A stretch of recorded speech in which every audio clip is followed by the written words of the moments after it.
हम मीनू झा गोर लगै छी समस्त मिथिलावासी के एकटा बेटा विवाह गीत लऽ कऽ उपस्थित छी। कोशिश करै छी सब गोटे के नीक लागे। धन्यवाद। जय मिथिला, जय मैथिली। पानक जरी सँ बाहर भेल दुलरुआ बेटा, पुरैन पात सन पासार, हे पानक जरी सँ बाहर भेल दुलरुआ बेटा, पुरैनी पात सन पासार, हे से हो दुलरुआ पुत्र चलला विवाह कर, सासु निरेखे हुनकर मुँह, हे से हो दुलरुआ पुत्र चलला विवाह कर, सासु निरेखे हुनकर मुँह, हे की रूपे आहे सासु हम अवतरलहुँ, नहीं रूपे गढ़ल सोनार, हे नहीं रूपे आहे सासु हम अवतरलहुँ,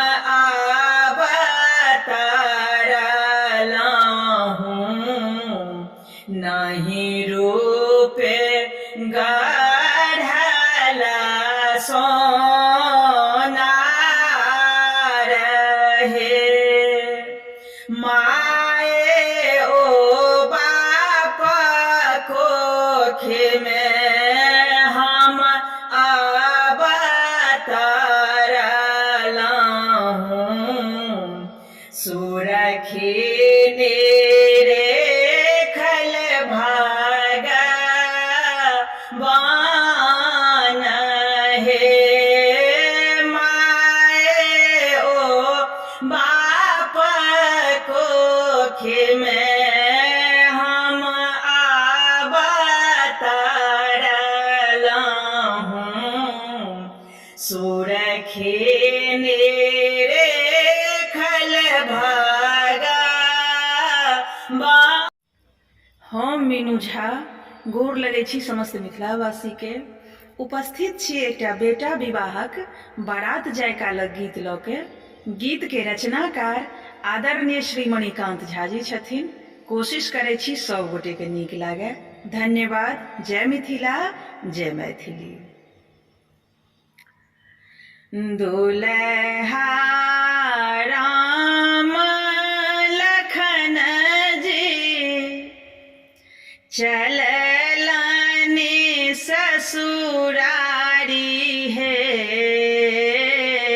दुल्हा राम लखन जी चलला ससुरारी, हे आहे बाबू दशरथ साजलनि बर बरियाती, हे आहे बाबू दशरथ साजलनि बर बरियाती, है। पीत वसन माथ पाग घुनसी लागल है। पीत वसन माथ पाग घुनसी लागल है। आहे कान में सोनक कुंडल हीरा लटकल है। आहे कान में सोना के कुंडल हीरा लटकल है। चकमक भाल ललाट चानन चमकाए है। चकमक भाल ललाट चानन चमकाए है। आहे अतर गुलाल सो बदन जे गम गम गम कहे है। आहे अतर गुलाल सो बदन जे गम गम गम कहे है। बाजन बाजे बधपुर संगहि मिथिला है। बाजन बाजे बधपुर संगहि मिथिला है। आहे मणिकांत नयना तिरपित गीत ई लिखला है। आहे मणिकांत नयना ई तिरपित गीत जे लिखला है। हम मीनू झा गोर लगै छी समस्त मिथिलावासी के।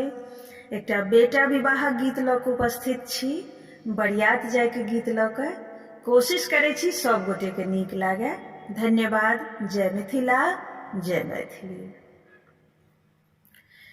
कोने बाबा पोखरे में इचना मछलिया। कोने बाबा पोखरे से मार है। कोने बाबा पोखरे में चेल्हबा मछलिया। कोने दुल्हा फेको महाजाल है। बड़का बाबा पोखरे में इचना मछलिया। मझिला बाबा पोखरे से मार है। छोटका बाबा पोखरे में चेल्हबा मछलिया। उनके पोता फेको महाजाल